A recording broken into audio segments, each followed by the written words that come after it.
실시간 진단입니다. 시청자분 전화 와 있는데요. 안녕하세요. 예, 안녕하십니까. 네. 반갑습니다. 시청자님, 반갑습니다. 예. 어떤 종목이신가요? DO. DO.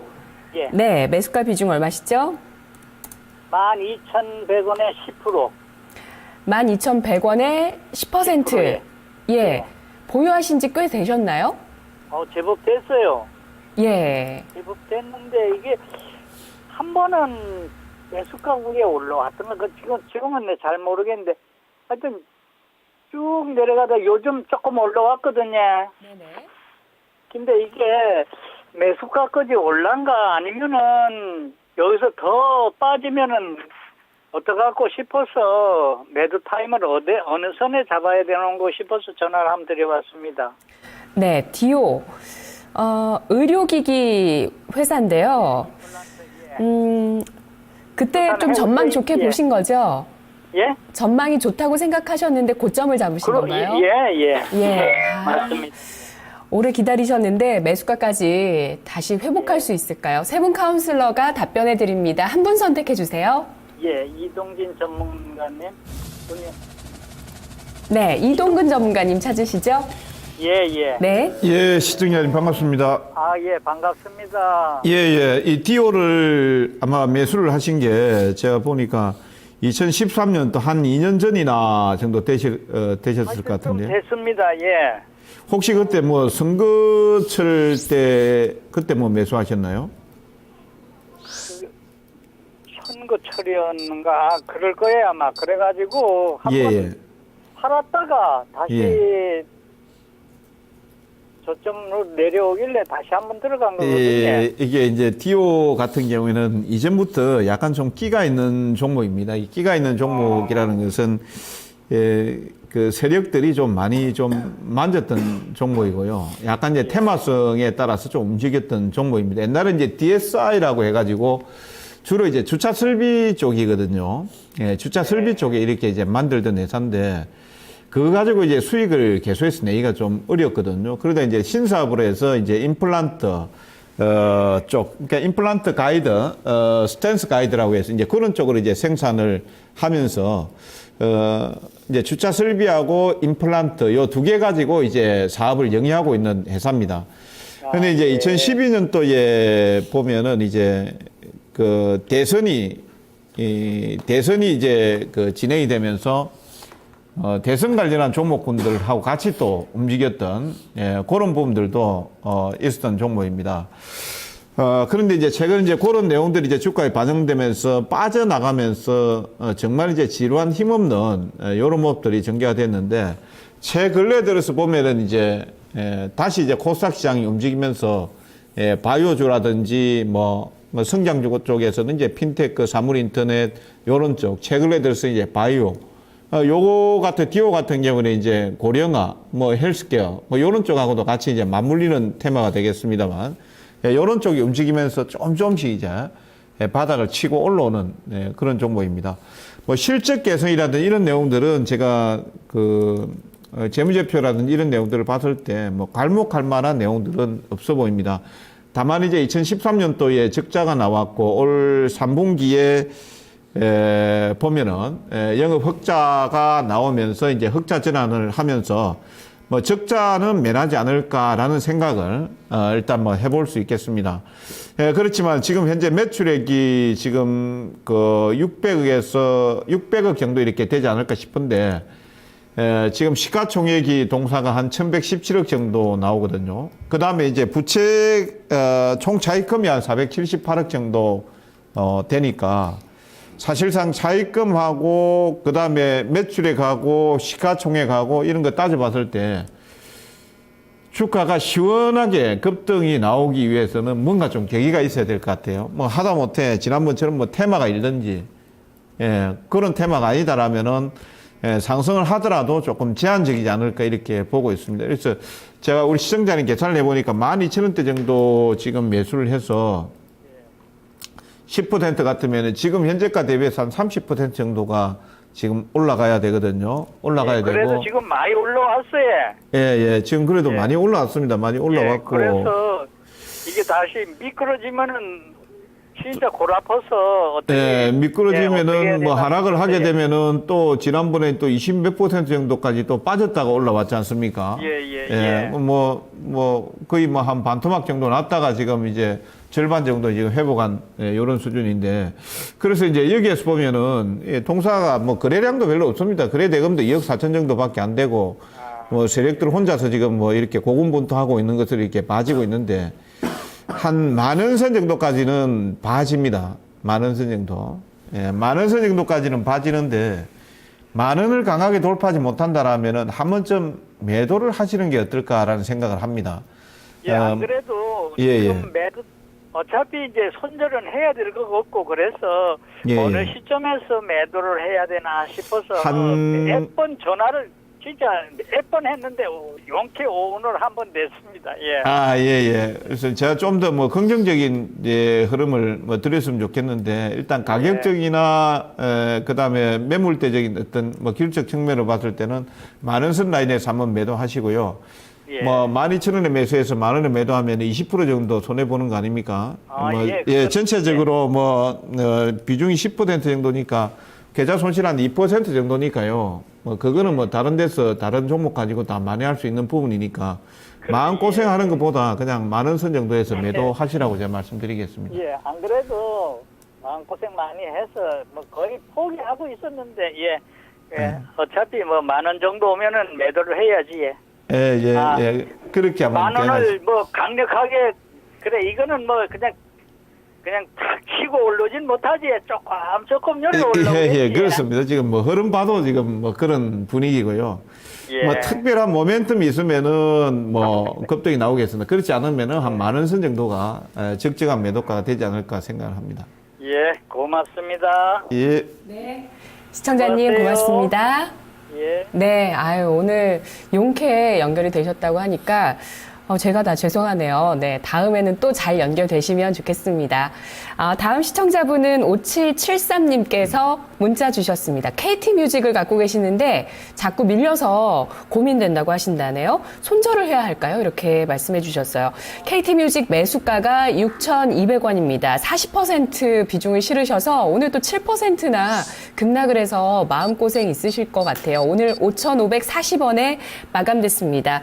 오정훈 전문가님, 그 지난해에 글로벌적으로 또 대기업들이 응원주를 매수를 했었고, 그러니까 M&A를 했었고, 올해는 또 그 전자결제, 모바일 결제 쪽 M&A가 많은데, 근데 이 종목군들이 변동성이 심하죠. 네. 네. KT 뮤직 같은 경우 오늘 상당히 좀 중요한 의미를 좀 갖고 있는, 일단 차트상으로 지지선이 좀 이탈이 돼가지고 굉장히 좀 심란할 수도 있다고 좀 보여집니다. 지금 뭐 오늘 뭐 KT 뮤직뿐만 아니라 뭐 소리바다, 로엔 전반적으로 음원주들 다 같이 밀렸는데, KT 뮤직이 원래 그전에는 굉장히 뭐 잘 나가고 있었는데, 주가 흐름이나 그런 것도 계속 탑픽으로 좀 가고 있었는데, 결국 이제 삼성전자의 어떤 밀큐 뮤직의 출시와 함께 소리바다와 이제 KT 뮤직의 어떤 주가가 좀 상반되는 그런 계속 모습을 보였습니다.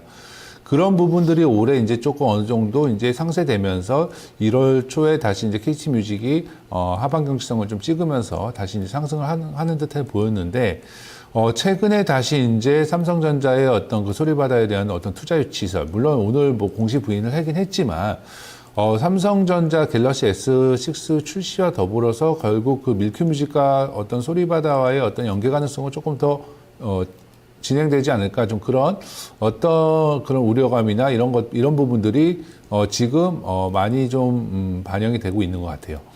근데 지금 상태에서는 지금 6,200원에 사셨는데, 펀더멘털이나 뭐 그런 부분에서는 큰 문제는 없습니다. 일단 작년에 영업이익도 75억으로 흑자 전환을 했었고, 지금 최근에 어떤 뭐 KT와의 어떤 연계 서비스나 이런 것들이 잘 됐기 때문에 펀더멘털 상에서는 그렇게 큰 문제는 없어 보이는데, 어떤 시장의 어떤 흐름이나 이슈 이런 부분에서 지금 조금 소외되고 있지 않나 그렇게 좀 보고 있습니다. 일단 차트를 보면서 좀 가격 전략을 좀 설명을 드리면은요.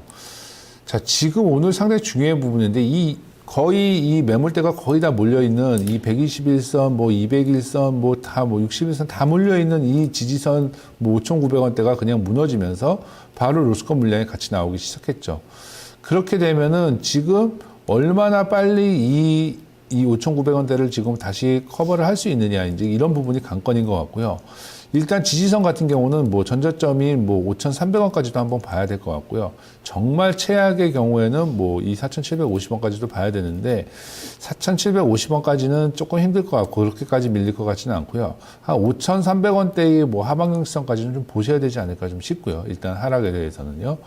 그러면은 이 부분이 결국 어떻게 보면은 이 소리바다와 밀크뮤직과의 어떤 그 부분들이 이 KT뮤직의 향후 어떤 관건이 될 수 있다, 그렇게 좀 보여지는데, 그런 부분들도 좀 시간이 지나면서 좀 어느 정도 당장은 악재로 좀 작용을 하겠지만 시간이 지나면서 좀 상쇄되지 않을까. 그러면서 다시 한 5,300원대에서 하방 경직성을 유지하면서 횡보하면서 다시 한번 상승을 한번 노려보지 않을까, 좀 그렇게 보고 있기 때문에 일단은 6,200원 정도까지는 한 번은 노려볼 수 있는 종목이 아닌가, 그렇게 보여집니다. 그래서 일단 저 중요한 거는 5,300원대의 지지선, 다시 전저점을 깨지 않고 가느냐가, 이게 지금 핵심이기 때문에 이 지지력을 일단 확인하시고요. 만약에 이 지지력이 확인된다고 하면은 6,200원대까지, 하물며 6,000원대까지는 조금 더 보유해 보신 전략을 가져가 보시고요.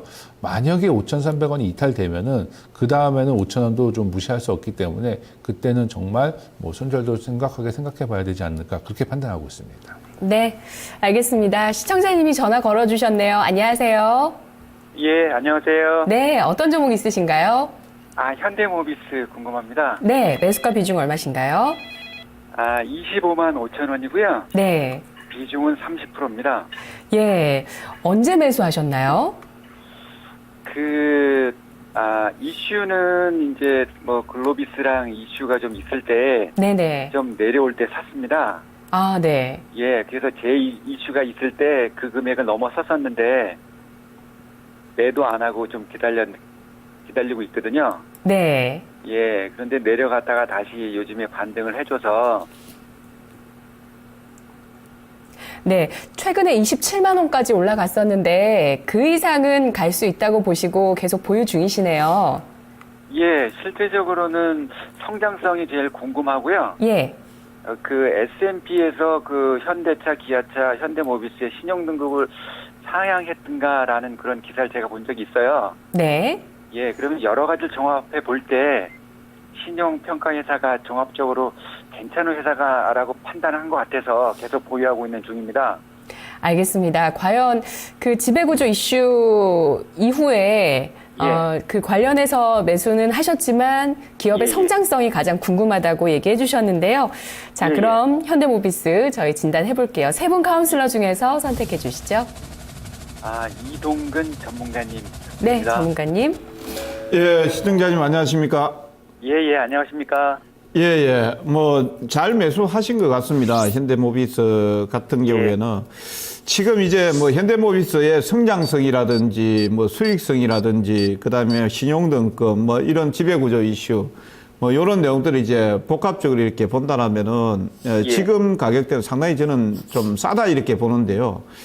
다만 이제 시장 흐름 자체가 전체적으로 지금 거래소 코스닥하고 이렇게 이제 힘을 견뎌볼 때 중심 자체가 또 코스닥에 가 있다가 오늘 이제 가지고 왔습니다만은 코스닥 쪽에 가 있었죠. 가 있었고 그 다음에 이제 시커리컬 업종들 중에서 특히 이제 정화조건 요런 쪽이죠. 특히 이제 정유라든지 화학이라든지 그 다음에 뭐 건설업종이라든지 사실상 이제 제유가 시대에서 가장 피해를 볼 수 있는 업종들이다 이렇게 해서 많이 빠졌던 쪽에서 이제 많이 반등이 좀 나오는 그런 쪽에 이제 지금 시장이 맞춰져 있거든요. 그러다 보니까 약간 이제 소외를 좀 받고 있습니다만은 앞에 제가 이제 모두에 지금 이게 현대모비스하고 현대차 뭐 삼성전자 뭐 IT 섹터 뭐 이런 것들 같은 경우에는 뭐 일반적인 내용들을 다 알고 계실 겁니다. 뭐 N 때문에 간다 못 간다 뭐 이런 얘기 같은 것들을 하고 그다음에 뭐 전 세계 성장성이 둔화되었으니까 어쩌고 저쩌고 뭐 이런 얘기들하고는 뭐 알고 계실 겁니다. 그런데 이제 이렇게 보시면 돼요. 사실 이제 현대모비스 같은 경우는 이제 현대차, 기아차의 자동차 부품을 거의 뭐 독점적으로 공급하는 회사, 그다음에 글로벌 자동차 시장에 또 부품을 공급하는 회사들 아닙니까? 예. 그런데 뭐 사실 선진국의 경제 흐름 본다라면은 유로존 같은 경우에도 지금 마이너스 성장해서 지금 이번 경제 성장률을 한 1% 정도 이렇게 보고 있거든요. 예. 그다음 이제 일본 같은 경우에도 성장률을 약간 이제 2014년보다 15년도에 높게 내놓고 있습니다. 미국 같은 경우에도 지금 최하 2.6%에서 지금 한 3% 가까이 이렇게 성장률을 내놓고 있거든요. 유독 이제 우리나라만 지금 3.4%인데 한국은행이 제시를 하면서 뭐 IMF 쪽에 4% 했다가 지금 그 3.5, 6 정도까지 이렇게 낮추고 이렇게 했습니다만은 전반적으로 자동차 고가 내구재 같은 경우에는 미국이나 북미 시장 쪽이나 유럽 쪽에서 이제 수요, 그 다음에 이제 신흥국 같은 경우에는 중국이나 이제 러시아 쪽에 이제 흐름이 중요하죠. 단 이슈는 이제 러시아 쪽에서 유가가 빠지면서 성장성 둔화, 뭐 기아차 쪽에서 뭐 타격을 받고 뭐 이런 내용들입니다만은 전반적인 흐름 자체는 뭐 올해도 완만하게 저는 성장을 한다 이렇게 보고 있습니다. 아, 예. 예, 다만 이게 이제 자동차 산업 자체가 산업의 이제 그 측면에서 봤을 때 도입기 산업이냐, 그 다음에 그 성장기 산업이냐, 그 다음에 성숙기 산업이냐 이렇게 봤을 때 성장기 산업으로 보기는 조금 어렵죠. 성숙기 쪽이다 이렇게 봐야 되거든요.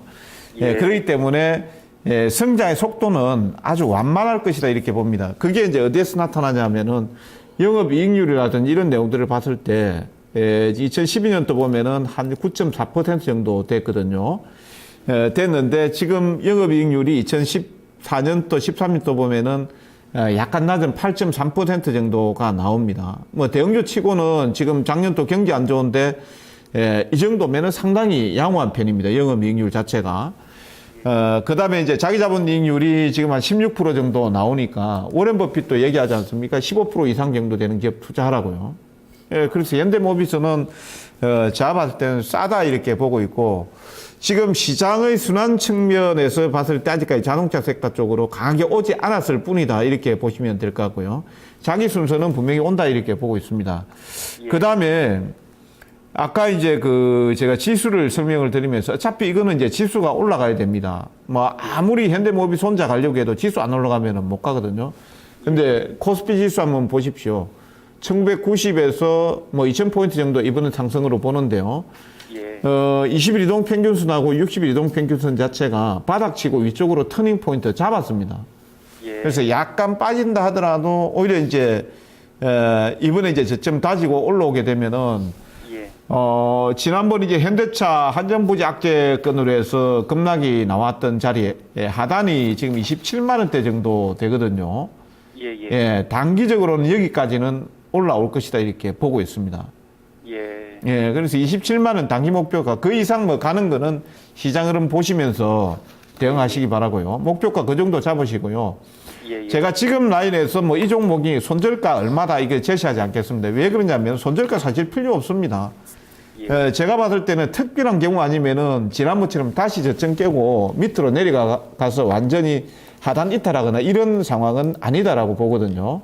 예, 그렇기 때문에 뭐 시세 흐름을 보지 마시고 그냥 27만 원까지 기다려보는 전략을 제시하겠습니다. 예. 아, 종합적인 말씀 감사합니다. 네, 시청자님 더디게 가더라도 일단 이 종목 매수가 높지 않으시고 뭐 충분히 수익 보실 수 있겠다는 전략이 나왔네요. 예. 예. 아주 종합적으로 이렇게 말씀해 주셔가지고요. 예, 이해하는데 도움이 많이 됐습니다. 네, 다음에 또 카운슬러 이용해 주세요.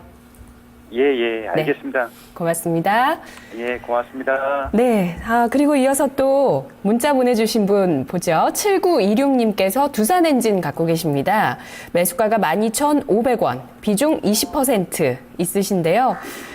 이분 보유하신 지 오래되셨겠죠? 최근에 반등 나오고 있지만 아직 손실폭이 크십니다. 오늘 주가가 7,380원에 마감됐어요. 정말 장기적인 하락 추세에서 이제 그 추세를 벗어나고 상승으로 전환하느냐 마느냐일 것 같아요. 어떻습니까? 오정훈 전문가님. 네, 두산엔진 뭐 워낙 비싸게 사셔가지고 사실 지금 뭐 저점 대비해가지고 한 20% 이상 올라오긴 반등을 하긴 했지만 아직까지 조금 갈 길은 좀 멀다고 보여지는데, 그렇게 뭐, 비관적인 뭐, 뉴스나 비관적인 소식만 있는 건 아닙니다. 지금 거의 3년 연속해서 이제 수주 잔고가 계속해서 감소하면서 지금 두산엔진의 어떤 실적 악화 이런 부분들이 계속 주가의 발목을 잡았는데요. 이제 어느 정도 악재는 거의 다 반영되고 있는 시점이 아닌가 그렇게 봅니다. 지금 특히 이제 뭐 LNG선의 어떤 뭐 엔진 부분이나 어떤 사실 이 두산 엔진이 잘 되려면은 전반적으로 어떤 경기 민감 업종이나 아니면 이런 뭐 해운이나 뭐 물동량이 증가한다든지 뭐 조선 선박 수주가 증가한다든지 이런 쪽으로 전방 산업이 같이 잘 돼야지 두산 엔진의 어떤 실적이 지금 이 저점을 탈피하고선 좀 제대로 반등할 수 있을 것 같은데요. 어느 정도는 좀 그런 시그널이 좀 보인다고 볼 수 있습니다. 지금, 그리고 이제 특히 이제 3년 동안 이제 안 좋았던 이제 엔진 쪽 부분에서, LNG 쪽에서의 어떤 디젤 엔진이나 이런 쪽이 조금 향후 뭐 좀 성장 동력이 될 가능성이 좀 크고요. 또 이제 지금 이제 요 최근에 이제 두산 인프라코나 이런 종목들이 상당히 잘 가는데 지금 그런 쪽의 이유가 뭐 중국의 뭐 PMI 지표나 이런 것들이 잘 나온 부분들도 있지만 자회사 이제 바켓의 어떤 IPO를 이제 앞두고 이 지분 가치에 대한 어떤 부각이 많이 되고 있는 상황인데 두산엔진 같은 경우도 지금 바켓의 지분을 갖고 있습니다. 이게 지금 만약에 지난 3분기 실적으로만 만약에 봤을 때는 거의 한 4천억 정도에 해당되는 그런 수준이기 때문에 지금 뭐 시가총액이 뭐 두산엔진이 그렇게 높은 편이 아니기 때문에 상당히 바켓의 어떤 지분 가치나 이런 부분들이 부각이 된다고 하면은 한 단계 지금 횡보하고 있지만 레벨업 될 수 있는 가능성은 상당히 있다고 보여집니다. 차트를 보면서 좀 설명을 드리면은요. 자, 지금 보시게 되면 이렇게 길게 놓고 봤을 때 뭐 엄청나게 지금 주가가 계속해서 하락하는 모습을 보였는데요. 자, 지금 일단은 이 7,500원대의 매물대에서 다시 좀 조정을 받고 있는데 횡보를 하다가 다시 이 뭐 8,000원대만 만약에 뚫고 간다고 하면은 그러면 한 9,000원 정도까지는 한번 볼 수 있지 않을까 그렇게 보고 있습니다. 그런데 제가 생각하기에는 뭐 아무리 잘 가봤자 뭐 10,000원 정도? 뭐 정말 맥스 잘 가봤자 10,000원이지 12,500원은 조금 힘들지 않을까 싶기 때문에 지금 이 상태에서는 본전에 대한 생각보다는 일단 뭐 손실 최소화를 위해 가지고 9,000원 지금 비중이 얼마였죠? 비중이 20%신가요? 한 9,000원 정도에서 10% 정도 줄이시고 그 다음에 뭐 9,000원 정도에서는 제가 보기에는 10,000원까지도 솔직히 조금 힘들어 보이기 때문에 한 9,000원 정도에서는 일단 손실 최소화 전략으로 빠져나오시고 지금 상태에서는 뭐 손절을 하시거나 안 좋은 상황은 없습니다. 그렇기 때문에 조금 더 추가 상승 여력, 그냥 9,000원에서 10,000원 사이 정도까지는 갈 수 있는 어떤 이슈나 모멘텀 그리고 향후 2015년도는 조금 더 턴어라운드 되는 실적의 원년이 될 가능성이 크기 때문에 홀딩하시는 전략으로 제시해 드리도록 하겠습니다. 네, 오늘 종목 카운슬러 여기까지입니다. 매일 카운슬러 좀 항상 헤어지기 싫으네요. 네, 진단 더 많이 해드려야 되는데 항상 아쉬움만 남기는 것 같습니다. 내일 또 그 아쉬움 좀 더 채워보도록 하고요. 저희의 의견은 상승 하락을 보장하지 않습니다. 주식의 최종 투자 판단은 시청자 여러분께 있다는 점 양지하시고요. 내일 뵙겠습니다. 고맙습니다.